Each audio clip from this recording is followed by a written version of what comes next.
Kemudian pintu kedua. Pintu kedua disebut dengan ladha. Tadi jahanam, yang kedua ladha. Berupa api yang mengelupaskan kulit kepala dan memakan kedua tangan dan kaki. Ia memanggil orang yang membelakangi tauhid dan berpaling dari ajaran yang dibawa Nabi Muhammad sallallahu alaihi wasallam. Membelakangi tauhid berarti berbuat syirik, karena lawannya tauhid itu syirik. Syirik itu apa? Seringkali diterjemahkan dengan menyekutukan Allah. Dulu para ulama terdahulu ketika membahas masalah syirik itu tidak bicara per definisi ya. Tapi ada kasus terlebih dahulu baru dikomentari ini syirik atau tidak syirik. Misalnya pernah dalam sirah itu Nabi sidak pasukan. Di antara pasukan beliau itu ada yang membawa gelang dari besi. Dan beliau bertanya, gelang apa ini? Oh, ini gelang ya Rasulullah, kalau saya pakai saya akan selamat ya, kalau bahasa kita gitu lah. Terus kata Nabi, lepaskan gelang itu syirik. Pertanyaannya, boleh nggak kita pakai gelang? Boleh, tidak apa-apa. Yang menjadi masalah dari gelang tadi itu apa? Ketika dia meyakini bahwa dengan gelang itu dia menjadi selamat. Nah, itu yang menjadi masalah. Jadi Anda punya keris, itu tidak ada masalah, asal Anda tidak punya keyakinan yang salah tentang keris itu. Tapi ketika Anda meyakini bahwa keris itulah yang menjaga Anda, itulah yang menjadi bahaya kemudian. Itu seperti itu. Nah, demikian juga ketika kita kembangkan ke yang lainnya, termasuk juga ketika misalnya kita minum obat misalnya. Ketika kemudian kita meyakini bahwa obat itu yang menyembuhkan, itu bermasalah. Tapi ketika kita meyakini bahwa obat ini hanyalah wasilah, alat yang kita pakai untuk mengobati penyakit kita, sementara keyakinan kita penuh bahwa menyembuhkan adalah Allah, maka itu tidak ada masalah. Jadi pokoknya itu pada keyakinan. Terus kemudian di masa Ibnu Abbas radhiyallahu anhu, beliau pernah melihat istrinya itu menggunakan cincin.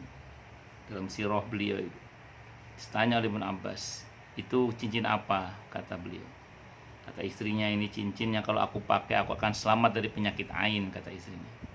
Kata Ibnu Abbas, lepaskan cincin itu, aku lebih suka kamu mati tidak pakai cincin daripada kamu hidup tapi pakai cincin itu. Maksudnya itu perbuatan syirik. Dengan kata lain, bukan tidak boleh pakai cincin, karena wanita jelas boleh pakai cincin, tapi yang dilarang adalah ketika kita punya keyakinan yang keliru tentang cincin itu yang menjadi masalah.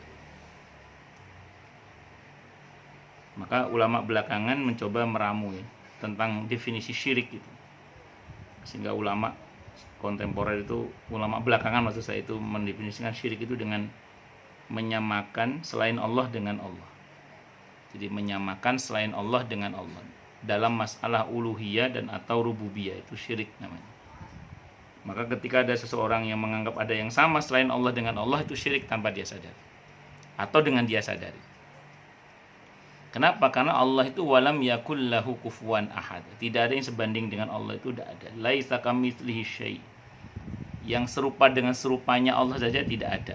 Apalagi yang serupa dengan Allah, pasti tidak ada. Maka hati-hati, jangan sampai mengadakan sesembahan selain Allah, karena yang berarti disembah itu hanya Allah. Karena itu perbuatan apa? Syirik. Nah, demikian juga ketika seseorang itu misalnya berbuat sesuatu yang menganggap ada yang sama selain Allah dengan Allah dalam hal rububiyah. Misalnya, rizki kita siapa yang menanggung? Allah. Bahwa Anda meminta jatah uang belanja kepada suami, silahkan, tapi yang menanggung rizki kita siapa? Allah. Suami ibu-ibu itu hanyalah makhluk yang dipilih oleh Allah untuk sampainya rizki ibu-ibu kepada ibu-ibu. Sementara yang menanggung rizki ibu-ibu siapa? Allah. Ketika kemudian ibu-ibu merasa bahwa suamilah yang menanggung rizki ibu-ibu, tanpa disadari, itu adalah perbuatan syirik. Itu hati-hati. Termasuk tadi, contoh berobat tadi itu. Kalau sampai kemudian seseorang itu berobat dengan keyakinan bahwa dokter yang menyembuhkan, bisa syirik. Kenapa? Karena yang berkuasa menyembuhkan itu hanya Allah. Tapi ketika dia meyakini dokter itu hanyalah makhluk yang dipilih oleh Allah untuk sembuhnya kita, dan kita dengan keyakinan pun bahwa Allah lah yang menyembuhkan kita, maka itu tidak ada masalah. Karena itu adalah merupakan bagian dari tindakan muamalah berobat, i'tiqad yang masih benar bahwa yang menyembuhkan siapa tadi? Allah Subhanahu wa taala. Kalau sampai seseorang itu berbuat syirik, itu ancamannya berat, yaitu bisa hapus semua kebaikannya. Kalau syirik besar ya, itu hapus semua kebaikannya dari akil balik sampai dia berbuat syirik besar itu kalau dia tidak bertobat kepada Allah Subhanahu wa taala. Allah berfirman di surah Al-An'am ayat 88 surah Al-An'am. Dzalika hudallahi yahdi bihi man yasha'u min ibadihi walau asyraku lahabita anhum ma kanu ya'malun. Itulah petunjuk Allah. Dengan itu dia memberi petunjuk kepada siapa saja yang kepada siapa saja di antara hamba-hambanya yang dia kehendaki. Sekiranya mereka mempersekutukan Allah, pasti lenyaplah amalan-amalan yang telah mereka kerjakan itu. Jadi habis. Dan di surah An-Nisa ayat 48 dan 116 Allah tidak akan mengampuni dosa syirik kalau sampai matinya nggak tobat. Tapi kalau sebelum mati dia sempat bertobat, maka Allah akan ampuni dia. Sebagaimana firman Allah dalam Al-Quran di surah Al-Furqan ayat surah ke-25 ayat 68, 69, 70 itu. Malah itu nggak tanggung-tanggung, itu 3 dosa besar itu. Syirik, membunuh dan zina. Kalau tobat kata Allah illa man taba wa amana wa amila amalan sholiha faulaika yubaddilullahu sayiatihim hasanat. Kecuali orang-orang yang mau bertobat, beriman dan beramal soleh, mereka itu akan diganti oleh Allah keburukannya dengan kebaikan-kebaikan. Kalau kata Imam Syafi'i, itu termasuk pahala yang hilang dikembalikan lagi. Karena kalau dengan berbersihkan hilang semua kebaikannya. Kalau tobat dikembalikan. Makanya hati-hati. Pertama dalam masalah ubudiyah, jangan sampai menduakan Allah dalam sesembahan. Yang kedua pada masalah tadi rububiyah. Contoh yang sederhana tadi apa? Jangan sampai kita meyakini bahwa rizki kita suami yang nanggung. Bukan. Suami hanyalah makhluk yang dipilih oleh Allah untuk sampainya rizki ibu-ibu sekalian. Nah, tugas ibu-ibu bersyukur kepada Allah dan berterima kasih kepada suami dengan menjadi istri yang baik. Adapun kemudian terkait dengan kesehatan tadi juga sama. Yang mengobati dokter yang menyembuhkan siapa? Allah. Itu keyakinan kita. Nah, itu jangan sampai melenceng dalam hal ini sehingga kita menganggap ada yang sama selain Allah dengan Allah. Karena itu merupakan perbuatan syirik. Terus kemudian orang yang berpaling dari ajaran yang dibawa oleh Nabi kita Muhammad Sallallahu Alaihi Wasallam. Nabi mengajarkan apa? Sunnah Nabi kita Muhammad Sallallahu Alaihi Wasallam. Lawannya sunnah itu apa? Bid'ah. Apa bid'ah itu? Nah, ini kita akan coba bahas ya. Karena berpaling dari Nabi berarti kita melawan sunnah. Nah, lawannya sunnah itu adalah bid'ah. Kalau lawannya tauhid adalah syirik. Kalau lawannya sunnah adalah bid'ah. Apa bid'ah itu? Bid'ah itu kalau secara bahasa itu adalah segala sesuatu yang baru yang tidak ada contoh sebelumnya. Itu namanya bid'ah. Maka ketika kemudian seseorang itu berbuat sesuatu yang baru, secara bahasa itu adalah bid'ah. Nah, cuman kalau ini diterapkan dalam praktek kehidupan beragama kita, ini nggak bisa. Kenapa? Karena nanti terbukti ada banyak hal yang tidak pernah Nabi contohkan, tapi nyata-nyata disyariatkan. Saya ulang ya, ada banyak hal yang nyata-nyata disyariatkan, tapi Nabi tidak pernah mencontohkan. Ingin tahu contohnya? Puasa Daud. Puasa Daud itu Nabi tidak pernah puasa Daud. Nabi tidak pernah mencontohkan. Secara bahasa itu bid'ah kalau kita.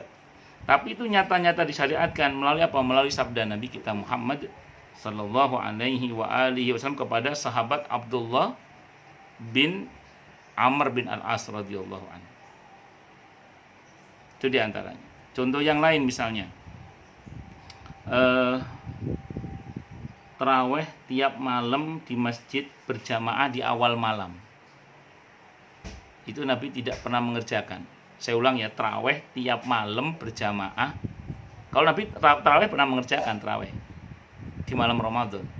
Tapi saya ulang ya, berjamaah tiap malam taraweh di masjid di awal malam itu Nabi tidak pernah mengerjakan. Itu secara bahasa jelas bid'ah. Makanya Umar bin Khattab radhiyallahu anhu ketika beliau yang memprakarsai pertama kali tarawih di awal malam itu, Beliau mengatakan ni'matil bid'atu hadhi. Bid'ah yang bagus ya ini menurut beliau, yaitu sesuatu yang baru yang belum pernah terjadi sebelumnya, yaitu tarawih tiap malam dalam jumlah orang yang besar secara terkoordinir saat itu. Akan tetapi ini yang perlu kita catat dengan baik ya. Yang ini yang perlu kita catat dengan baik. Akan tetapi perbuatan ini nyata-nyata disyariatkan karena di masa Umar bin Khattab radhiyallahu an, perbuatan tarawih tiap malam berjamaah diimamil satu imam dan secara terkoordinir itu disepakati oleh seluruh para sahabat Nabi kita Muhammad sallallahu alaihi wasallam, termasuk oleh para istri Nabi kita Muhammad sallallahu alaihi wasallam. Sehingga itu tidak bisa dikatakan sebagai bid'ah secara hukum. Walaupun secara bahasa itu mungkin bid'ah, tapi secara hukum itu bukan bid'ah. Karena apa? Karena nanti ada dasarnya. Makanya kita lihat nanti definisi bid'ah secara syar'i itu apa. Maka kemudian contoh yang lain misalnya yang nyata-nyata di masa Nabi belum pernah terjadi, tapi nyata-nyata itu tidak dinyatakan sebagai bid'ah oleh para ulama, artinya tidak sebagai sesuatu yang terlarang. Itu adalah pembukuan Al-Quran dan pembukuan hadis-hadis Nabi kita Muhammad Sallallahu Alaihi Wasallam. Kita tahu, kalau Anda pernah baca sejarah, awalnya ketika Umar bin Khattab radhiyallahu anhu mengusulkan pembukaan Quran, Abu Bakar menolak dengan dalih apa? Bagaimana mungkin saya berbuat sesuatu yang tidak pernah dilakukan oleh Rasulullah Muhammad Sallallahu Alaihi Wasallam. Tapi ternyata beliau akhirnya menyetujui. Gara-gara argumentasinya apa? Penghafal Quran semakin banyak yang meninggal, sementara tidak semua umat ini hafal Quran. Dikhawatirkan kalau nggak ditulis nanti orang akan tidak mengenal kitab sucinya. Maka dengan dasar maslahah mursalah, kemaslahatan umum yang mendesak untuk segera diwujudkan, sementara teks Quran sunnahnya gak ketemu, dengan dasar itu Abu Bakar akhirnya setuju. Termasuk nanti Zaid bin Thabit radhiyallahu anhu, statementnya juga sama, mirip seperti Abu Bakar As-Siddiq radhiyallahu anhu yang awalnya menolak juga sama. Dengan dalih apa? Bagaimana mungkin saya melakukan sesuatu yang tidak pernah dilakukan di masa Rasulullah Muhammad Sallallahu Alaihi Wasallam. Tapi akhirnya beliau setuju juga. Hingga terjadilah kodifikasi Al-Quran, pembukuan Al-Quran itu. Maka pertanyaannya, apa definisi bid'ah secara syar'i itu apa? Yang sepatutnya lah kita tinggalkan. Itu apa? Ini akan kita bahas insya Allah.